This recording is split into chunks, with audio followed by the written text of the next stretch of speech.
আমি প্রথম সেমিস্টারে পরীক্ষা দিতে পারিনি, কিংবা আমি কোনো কারণবশত প্রথম সেমিস্টারের পরীক্ষা অ্যাটেন্ড করতে পারিনি।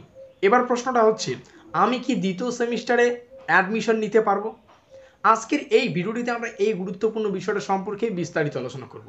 দেখো, তুমি যে কোনো ইউনিভার্সিটির অন্তর্গত যে কোনো কলেজের ছাত্র হও না কেন, আজকের এই ভিডিওটি শুরু থেকে শেষ পর্যন্ত দেখো, বোঝো, প্রত্যেকটা বিষয় তোমাদের সামনে আমি সুন্দর এবং সুষ্ঠুভাবে কিন্তু উপস্থাপন করব।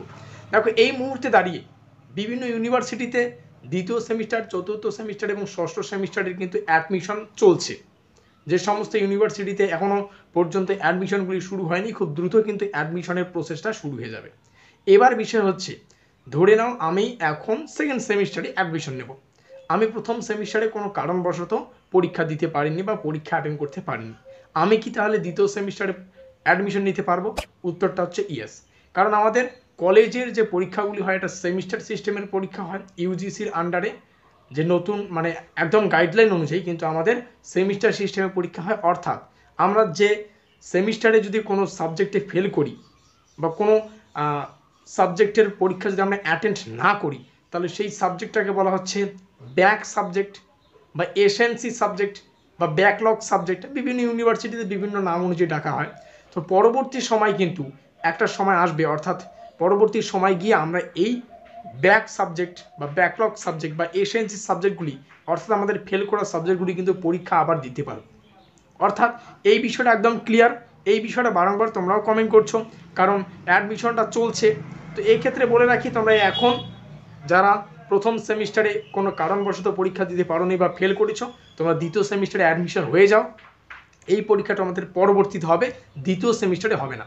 যারা তৃতীয় সেমিস্টারে ফেল করেছো বা ব্যাক পেয়েছো বা এসএনসি অর্থাৎ কোনো কারণে ফেল করেছো, পরীক্ষা অ্যাটেন্ড করতে পারোনি, তোমরা চতুর্থ সেমিস্টারে অ্যাডমিশন নিয়ে নাও। এই পরীক্ষাটা চতুর্থ সেমিস্টারে হবে না, পঞ্চম সেমিস্টারে হবে, বা পরে যখন হবে তখন কিন্তু জানিয়ে দেওয়া হবে। সেম প্রসেস কিন্তু ষষ্ঠ সেমিস্টারেও। অর্থাৎ যদি পঞ্চম সেমিস্টারে ফেল করে থাকো, তাহলে ষষ্ঠ সেমিস্টারে অ্যাডমিশন নিয়ে নাও, এখন কিন্তু পরীক্ষাটা হচ্ছে না। তো এই হচ্ছে মূল বিষয়টা। ষষ্ঠ সেমিস্টারের ক্ষেত্রে আলাদা প্রসেস, সেটা আমরা পরবর্তী ভিডিও আলোচনা করব।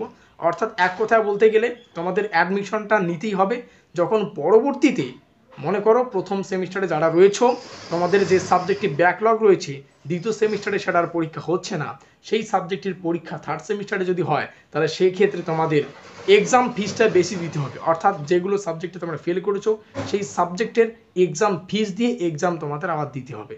অর্থাৎ তোমাদের একটা লেন্দি প্রসেস, পরে কিন্তু অনেকগুলো সাবজেক্ট নিয়ে তোমাদের পড়তে হবে। যদি প্রথম সেমিস্টারে দুটো সাবজেক্টে ফেল করো, তাহলে তোমাদের পরবর্তী যে যখন পরীক্ষাগুলো হবে, তখন সেই যদি তৃতীয় সেমিস্টারে পরীক্ষাটা হয়, তাহলে তৃতীয় সেমিস্টারের প্রত্যেকটা সাবজেক্ট পড়তে হবে, আর ব্যাকলগ অর্থাৎ ফেল করা দুটো সাবজেক্টের পরীক্ষা করতে হবে।